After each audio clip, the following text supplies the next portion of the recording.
Então, para a nossa aula de hoje, fase policial, nossa 8ª aula, né? Vamos iniciar o nosso segundo módulo aí falando sobre relaxamento de prisão em flagrante, tá? Embora essa peça ela tenha caído 2 vezes, se não me engano, apenas, é uma peça que tem potencial de cair de novo. É uma peça muito interessante, então eu trouxe para vocês, tá? Eu não vou trazer peças aqui que nunca vão cair na OAB.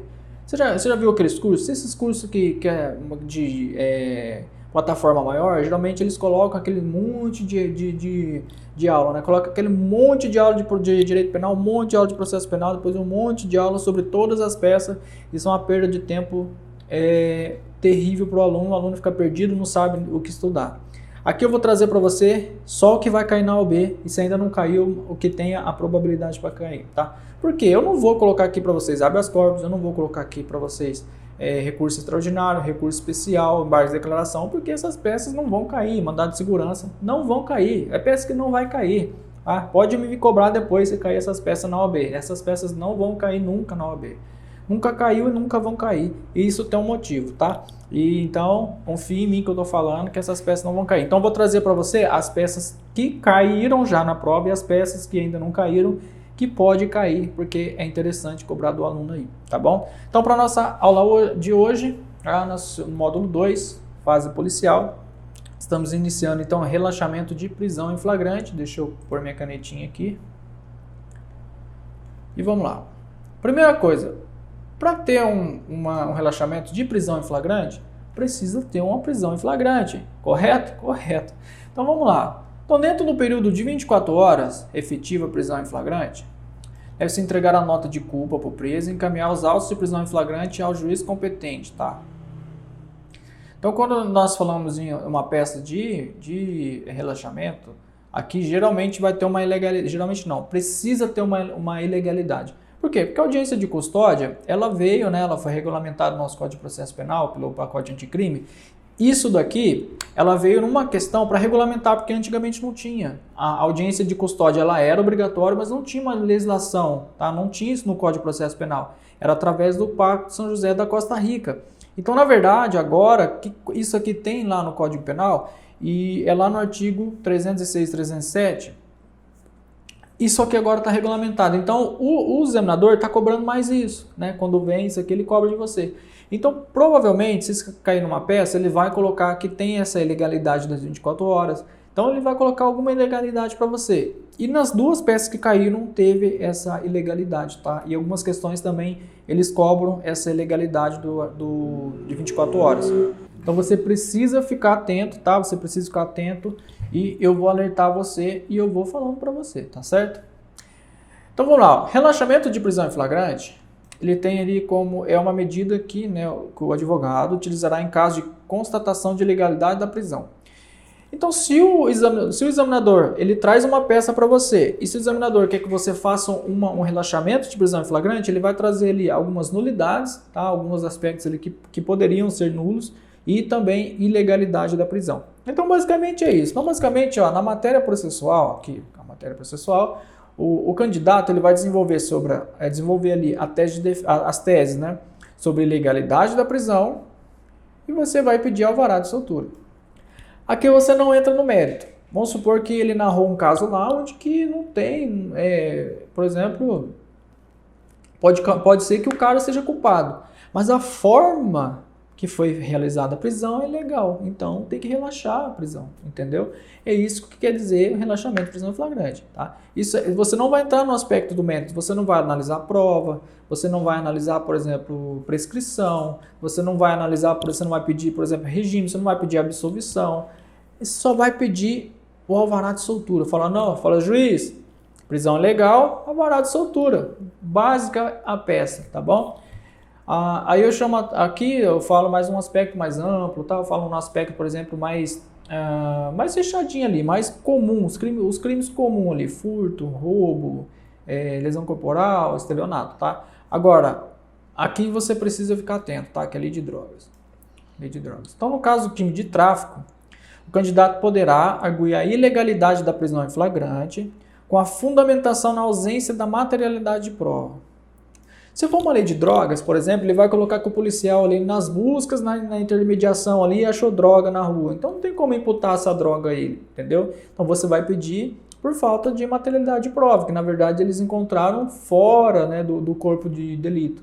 Ou seja, você vai dizer que não há corpo de delito nele, você não foi encontrado crime junto com ele, foi encontrado crime, um produto de crime alheio a ele. Então você pede a ilegalidade da prisão em flagrante porque não há como provar que aquela droga era dele. Essa prova vai ser construída em uma instrução criminal, ok? E não em prisão em flagrante. Outra coisa também é quando se tratar de usuário, tá? Quando se tratar, então, em caso de pequena quantidade, você alega também a não possibilidade da prisão para o usuário nos moldes do artigo 48 da Lei de Drogas, tá? Então fique atento a esses dois aspectos. Então, numa matéria processual, dentro aqui do relaxamento de prisão em flagrante, você precisa analisar o aspecto do flagrante, tá? Você vai analisar o aspecto ali. Por exemplo, se aquilo é crime, se tem prova, se foi, por exemplo, forjado, se foi ali, se foi um flagrante, se foi forjado e tem um outro modo de flagrante que nós vamos ver aqui, mas eu esqueci agora, deu um branco, mas esses modos de flagrante que você precisa analisar e nessa aula nós vamos aprender como você identifica, tá? Como você vai identificar uma ilegalidade para que você argumente a ilegalidade e também peça ali um alvará de soltura. Então vamos lá, pessoal, a prisão em flagrante está prevista lá no artigo 302 do Código de Processo Penal e considera-se em flagrante delito quem? Inciso 1º, está cometendo infração penal. Inciso 2º, acaba de cometê-la. 3º, é perseguido logo após. Esse aqui você precisa ficar atento, tá? Nesse inciso 3º, esse logo após aqui, pela autoridade ou pelo ofendido, porque é outra pessoa do povo, em situação que faça presumir ser ele o autor o autor da infração. E o inciso 4º, é encontrado logo depois. Isso também é importante, tá? Aqui eu vou desmistificar isso aqui para você, tá bom? Eu vou descomplicar isso aqui para você. Vou dizer passo a passo para que você tenha condições depois de analisar um flagrante aí, tá? Com instrumentos ou armas ou objetos ou papel ou qualquer outra coisa que faça ele suprimir, né, presumir que ele é o autor da infração. Então isso daqui é importantíssimo que está gravado, tá? Então nós vamos ver agora as formas, né, legais de flagrante, e aqui eu vou trazer ponto a ponto, inciso a inciso para você, que você entenda o que é flagrante e o que não é flagrante, e o que você pode também, por eventual aí, se for uma outra peça e tiver um caso de flagrante também no seu caso, você vai ter aí as informações suficientes para você construir sua tese, tá? Então vamos lá, as formas legais são 3 formas legais que estão ligadas aos incisos, tá? As formas legais quer dizer que são as previstas no código. Depois tem as supralegais que não são previstas no código e elas se dividem em lícita e também ilícita, tá? Primeiro nós vamos ver a legal. Então aqui o flagrante próprio são 2 as hipóteses, tá? As hipóteses estão do inciso 1 e do inciso 2. Essa aqui, ó. Está cometendo a infração penal ou acaba de cometê-lo. Tá? O inciso 1 e o inciso 2, então, é o flagrante próprio. O que quer dizer isso? Por exemplo, ó, quando fala está cometendo a infração penal, quer dizer que o autor do crime ainda não saiu da cena do crime. Ele ainda não saiu da cena do crime e não consumou o crime. Explico. Imagina o seguinte, entra lá o sujeito, né, numa padaria, numa farmácia, e ele anuncia o assalto. Aí ele fala, ó, passa toda a grana aí. Enquanto a mulher tá tirando dinheiro, entra um policial à paisana, por exemplo, dentro da farmácia, percebe toda a ação e rende ele. Então, o que aconteceu? Ele foi preso em flagrante pelo inciso 1, está cometendo a infração penal. O que isso quer dizer? Que agora se configurou uma tentativa de assalto, uma tentativa de roubo, tá? Um roubo tentado, porque ele não consumou, tá bom? Então, quando nós estamos na hipótese do inciso 1, tá? Flagrante próprio, inciso 1, nós estamos falando de crime tentado, tá? Furto tentado, roubo tentado. No caso aqui do nosso exemplo, um roubo tentado, tá? Então, aqui, por exemplo, se ele narra esse tipo de situação para você, você já sabe que é um flagrante próprio e que se trata de um crime tentado, tá? Isso não tem muito importância para a nossa peça de relaxamento, mas é de suma importância, por exemplo, uma defesa prévia ou para alegações finais ou até mesmo um recurso aí, tá bom? Já o inciso 2º, nós estamos falando então de consumação, tá? Imagina o seguinte, enquanto que no primeiro ele ainda está na cena do crime, mas ele ainda não consumou o crime. No segundo, ele também está na cena do crime, mas o crime se consuma. Exemplo, o mesmo sujeito entra lá naquela mesma farmácia, anuncia o assalto, fala, ó, passa toda a grana. Ela está tirando toda a grana e ela dá o dinheiro para ele. A hora que ele vai sair da cena do crime, ele se depara com a polícia ou com o policial apaisando lá e é rendido. Então, na verdade, o crime se consumou. Por quê? Porque ele pegou, ele já estava em retirada. Se ele pegou, estava em retirada, isso quer dizer que o crime consumou, tá? Então, também é caso de flagrante próprio, tá bom? Seguindo aqui, então, o nosso inciso terceiro, nós estamos falando sobre, então, flagrante impróprio, tá? O flagrante impróprio é a hipótese do inciso terceiro. O que fala o inciso terceiro? É aquele cara que é perseguido, tá? Então, ocorre quando o agente é perseguido logo após a ocorrência do crime. Logo após a ocorrência do crime. Então imagina o seguinte lá, o sujeito entrou na farmácia, ele anunciou o assalto, a atendente tirou todo o dinheiro, deu dinheiro para ele sai da cena do crime, ele sai da farmácia, a hora que ele sai da farmácia, ele vê a polícia, ele sai correndo, a polícia corre atrás dele. Isso é o flagrante impróprio, que a polícia não pegou ele literalmente no flagra, tá? Mas flagrou ele fugindo. Então a polícia, a lei empreende fuga e a polícia vai atrás dele. E o que acontece? O flagrante impróprio, pessoal, ele não tem um limite de tempo de flagrância, tá? Ele não tem um limite de tempo. Então imagina o seguinte, ele saiu ali da loja, a polícia perseguiu ele e está correndo. A polícia fica 2 dias perseguindo ele sem perder ele de vista. Os 2 dias se configurará flagrante. Então, no problema, o examinador tem que colocar essa palavrinha mágica para você. A polícia nunca perdeu ele de vista. Por exemplo, passou na cidade A, na B, na C, mas a polícia está atrás. Ele está em estado de flagrante. Tá? Isso, por exemplo, pode cair numa questão, né? Uma questão, não precisa nem obrigatoriamente cair numa peça. Às vezes cai numa questão e o examinador pergunta para você sobre flagrante. E ele vai falar qual flagrante que é? Flagrante impróprio do inciso 3º, do artigo 302 do Código de Processo Penal. Entendeu? Esse, então, é o flagrante impróprio. O flagrante presumido, ele é a hipótese do inciso 4º. Só que tem uma diferença. Enquanto que aqui no impróprio a polícia flagrou ele fugindo, no presumido não. No presumido ele encontrou ele logo após, ou seja, então imagina o seguinte, o agente entrou na farmácia, ele anunciou o assalto, a atendente tirou o dinheiro, deu dinheiro para ele, ele saiu da farmácia tranquilo. Aí posteriormente a polícia chegou, a polícia entrou, a farmácia falou, olha, é um fulano alto, é branco, é preto, é amarelo, é azul, tá de camisa verde, tá de camisa amarela, preta, azul, tá de short, tá de calça, tá de tênis, tá de boné, careca, cabeludo. E a polícia encontra o sujeito, encontrou ele lá e pegou ele com o dinheiro, entendeu? Então, flagrante presumido e leva lá, a vítima reconhece, então se configurou o flagrante no inciso 4, tá bom? Então perceba que aqui, enquanto no flagrante próprio e no impróprio ele não tem êxito em sair tranquilo da cena do crime, no do presumido ele tem êxito da saída da cena do crime, ou seja, ele sai tranquilamente sem perseguição, tá? Então fique muito atento a essas formas de flagrante, tá bom? Essas são as formas de flagrante, depois depois no próximo slide nós vamos falar sobre as formas supralegais e depois como você identifica uma ilegalidade de flagrância, tá? Então vamos lá. Então esses dois aqui, o preparado e o forjado, são supralegais, mas são ilegais, tá? São formas ilegais de prisão. Por quê? Porque a hipótese de alguém, aqui no preparado, a hipótese de alguém induzir ou instigar a outro a cometer uma infração penal. Então imagina o seguinte, a polícia quer pegar aquele traficante, mas a polícia nunca consegue pegar aquele cara. Aí um agente tem uma determinada ideia, ele fala o seguinte, e se eu me disfarçar de usuário, pedir para ele trazer a droga para mim, a hora que ele trazer a droga, eu cana nele. Exatamente isso que é o preparado e é vedado, tá? Por nosso ordenamento jurídico, tá bom? Ele é uma questão, então, de crime impossível, tá? Você vai alegar crime impossível num flagrante preparado. Então, imagina uma outra situação que isso já caiu em prova.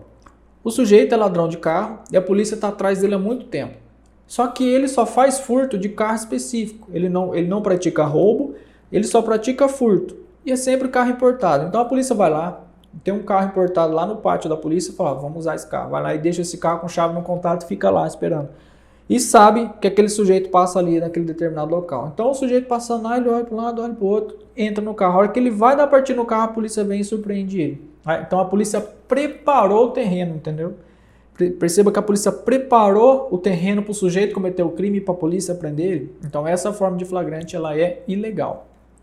E tem também o flagrante forjado, que é diferente do preparado. Enquanto no preparado a polícia ela vai e faz toda uma preparação para o sujeito cometer o crime, no forjado a polícia imputa o crime a ele sem ele ter cometido. Entendeu? Essa é a diferença. Então, no preparado, enquanto a polícia prepara o terreno esperando que aquele sujeito vá cometer o crime, no forjado, a polícia já imputa o crime a ele sem ele ter cometido a conduta. Exemplo, imagina o seguinte, imagine que a polícia vai lá e para um carro lá. Aí imagine que o cara é sem educação, imagine que o motorista lá é sem educação, aqueles caras que não gostam de polícia, imagina lá que ele maltratou o policial ficou puto com ele, falou, agora eu vou lascar com esse cara, vai lá e coloca droga no carro do cara.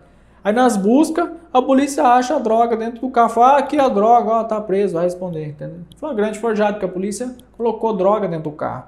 Perceba que a polícia não preparou um terreno para ele cometer uma infração penal? Percebeu que o policial imputou aquela ação a ele? É isso que quer dizer, então, o forjado. Então você não pode confundir com o preparado. O preparado, a polícia preparou o terreno, o sujeito tem que cometer o crime com o terreno preparado. Agora, no forjado, o sujeito nem precisa da ação. A própria polícia já imputa o crime a ele sem ele ter cometido. Tá? Então, esse que é o forjado. Agora, existem outras duas modalidades de flagrante que você precisa conhecer, que é o flagrante diferido e o flagrante esperado. Tá? São duas espécies de flagrante que são supralegais, não estão previstas em lei, no entanto, ela é permitida, tá? Que é uma criação doutrinária, na verdade, mas isso aqui tem alguma incidência em prova, tá? Então, essa modalidade não há provocador do flagrante, ou seja, não é igual que o preparado. No entanto, é de conhecimento que determinado agente cometerá um crime em um determinado local. Então, imagine o seguinte, ó, não há provocador do flagrante, ou seja, não se confunde lá com preparado. No entanto, é de conhecimento que determinado agente cometerá um crime em determinado local e, sabendo tal informação, a polícia se desloca e aguarda o crime a ser cometido. Então, imagine o seguinte, imagine que a polícia vem a denúncia, a polícia está lá comendo sua rosquinha, tomando seu milkshake, chega uma denúncia e fala, ó, determinado local vai passar um caminhão cheio de droga. Ah, vai passar um caminhão cheio de droga?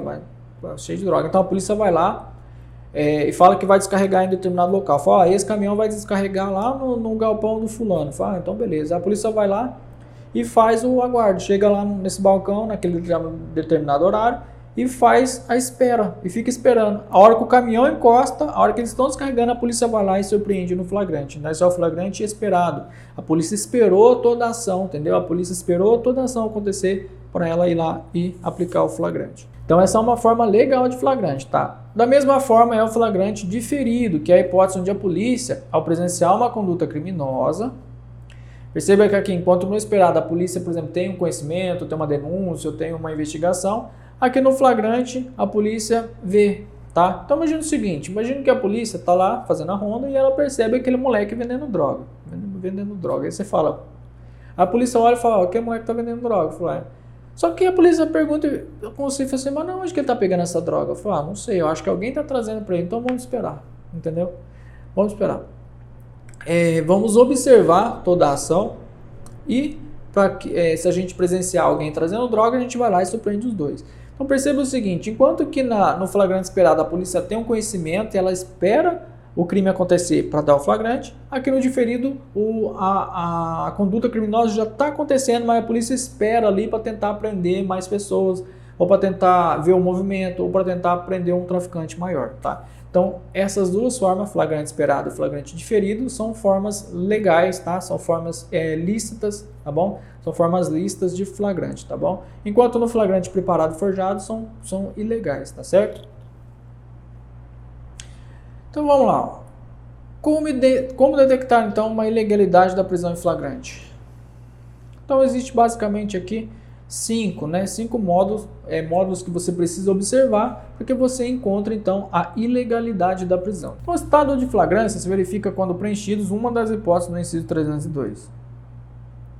Se preencher uma daquelas hipóteses lá, tá perfeito. Então você passa a analisar outros aspectos, tá? Por quê? Porque se ele está cometendo uma infração penal, a polícia pegou ele na boca, na botija. Acaba de cometer a mesma coisa. É perseguido, então a polícia viu ele saindo da cena do crime. E o encontrado, a polícia encontrou ele logo depois com as coisas que faz presumir. Então, se a polícia encontrar ele fora dessas circunstâncias aqui, a prisão já é ilegal. Tá? Mas o examinador, ele é meio safadão. O examinador, ele vai trazer para você hipótese em que você analisar o 302, você vai falar, ué, não tem legalidade aqui pelo 302. Aí você passa para outras análises, tá? E essas análises aqui que nós vamos conversar então. Então, a primeira coisa que você precisa fazer para detectar uma ilegalidade da prisão em flagrante, primeira coisa é a leitura do 302. Observar aquela conduta da polícia sobre a pessoa, né, sobre ali o réu em que o examinador está dando como seu cliente, e você precisa analisar essas hipóteses legais de prisão. Ou seja, o enquadramento da prisão no dispositivo legal. Se fosse uma matéria penal, nós falaríamos tipicidade, ou seja, o enquadramento da conduta dele sobre o 302. Mas tá tudo legal, nossa, tá dentro do 302, e agora? Calma, vamos analisar outras coisas. Primeira coisa, o crime. A conduta do agente deve ser crime, tem que ser crime, ou seja, típico, ilícito e culpável. Tem que ser crime, tá? Segunda coisa, ou seja, a conduta dele tem que estar tipificada lá. Por exemplo, vamos supor que é furto, é furofila. Furofila é crime? Não é crime, então ele não pode ser preso em flagrante por ter furado fila, entendeu? Mas vamos supor que eles imputaram, pegaram ele cometendo lá, furando a fila. Você precisa analisar, então, se furar fila é crime ou não. Segunda coisa, autoria. Deve ter, no mínimo, uma fundada suspeita de o agente ser o autor do crime. E o examinador vai falar para você. O examinador ele vai falar assim, algumas coisas aqui, esse cara que, na verdade, foi pego assim, mas ele estava assado. O examinador vai trazer a hipótese para você fundamentar ela, entendeu? Então, você precisa ler, você precisa fazer uma leitura dinâmica ali do caso a caso. Então, precisa ter autoria. Por exemplo, se aqui não existe, se não for hipótese do inciso 1, 2 ou 3, então, na verdade, nós estamos falando do inciso 4 e nós estamos falando de autoria. Então, o examinador quer que você fale sobre a autoria. Materialidade. Deve existir prova de existência de um crime. Ou seja, imagina aqui, então, no flagrante presumido. O flagrante presumido aqui do inciso 4, o que vai acontecer? Ele é encontrado logo depois. Só que com instrumentos, armas, objetos ou papéis que faça ele presumir ser o autor da infração, senão não tem crime, senão não existe crime, entendeu? Então é por isso que você precisa analisar a materialidade. Se a polícia pegou ele logo depois e não pegou ele com nada, então é ilegal. Aí você vai falar, juiz, é ilegal porque não tem materialidade de prova, não condiz ali com o artigo 4º do 302. Relaxa essa prisão no alvará de soltura. É isso que você vai fazer. E também nulidades. Qualquer nulidade, qualquer ato de nulidade que for feito dentro dessa prisão torna ela ilegal e você então pode pedir o relaxamento da prisão em flagrante, tá? Então as nulidades são as violações dos direitos do cidadão, provas ilícitas, autoincriminação compulsória, tá? O que é uma autoincriminação compulsória? Aquela que a polícia, por exemplo, vai lá e força o cara a fazer o bafômetro. Isso é uma autoincriminação compulsória. Ele foi obrigado a produzir prova contra si mesmo por força policial, entendeu? Então, essas nulidades de violação de direito aqui pode ser qualquer direito que o cidadão tenha dentro do artigo 5º da Constituição, tá? Se for violado uma dessas causas, então a prisão torna-se ilegal. Por exemplo, o cara vai lá, ele é preso em flagrante, o flagrante está correto, ele é autor do crime, tem materialidade de prova, o artigo 302 está perfeito, no entanto, o delegado apresenta ele para a autoridade judiciária, para o juiz, 48 horas depois. Não pode, é 24 horas. Então o que você vai fazer? Juiz, relaxa a prisão porque ela tornou-se ilegal, alvará de soltura, é 24 horas, feriu o direito dele aqui, ele está sendo judiado, coitadinho. Então você vai pedir a ilegalidade da prisão de flagrante, você vai pedir o alvará de soltura, tá? E que ele seja posto na rua imediatamente, tá bom? Então, pessoal, essas então são as formas de detectar, tá? São as formas que nós vamos detectar aqui o flagrante. E aqui no relaxamento de prisão em flagrante é bem básico assim mesmo. É bem básico, você vai analisar o flagrante, tá? E depois, na próxima aula, nós vamos fazer um exercício junto, tá? De um caso de ilegalidade da prisão em flagrante. E depois eu vou passar um exercício para vocês e nós vamos fazer uma aula de correção, tá? Aí você vai ficar craque, você vai ficar expert em ilegalidade de prisão em flagrante, tá bom? Então aqui eu deixei um exemplo para vocês, tá? Aqui um exemplo de peça, aqui endereçamento, processo, a qualificação dos fatos do direito dos pedidos, requerimento de reconhecimento de ilegalidade da prisão e expedição de alvará de soltura. No direito você vai colocar os fundamentos, a demonstração da legalidade, aqui você descreve os fatos de os fatos mais simples, requerimento, local, data, nome do advogado e OAB, tá? Então basicamente é isso, você, por exemplo, fique atento no sentido do seguinte, quando nós falamos em OAB, tá? Ele vai descrever ali apenas uma ação com uma série de ilegalidades, tá? E você precisa responder todas, tá? Porque imagina o seguinte, imagine que a prova da OAB é uma perguntona. É uma perguntona onde você precisa responder essa perguntona em forma de peça, entendeu? Então, enquanto, por exemplo, que na prática, se essa série de ilegalidades, bastaria você falar, excelência, ó, isso aqui é ilegal, ele tem que ser solto. O juiz vai lá, puxa, é legal, solta o caboclo. Aqui na OAB não, você precisa mostrar todas elas, tá?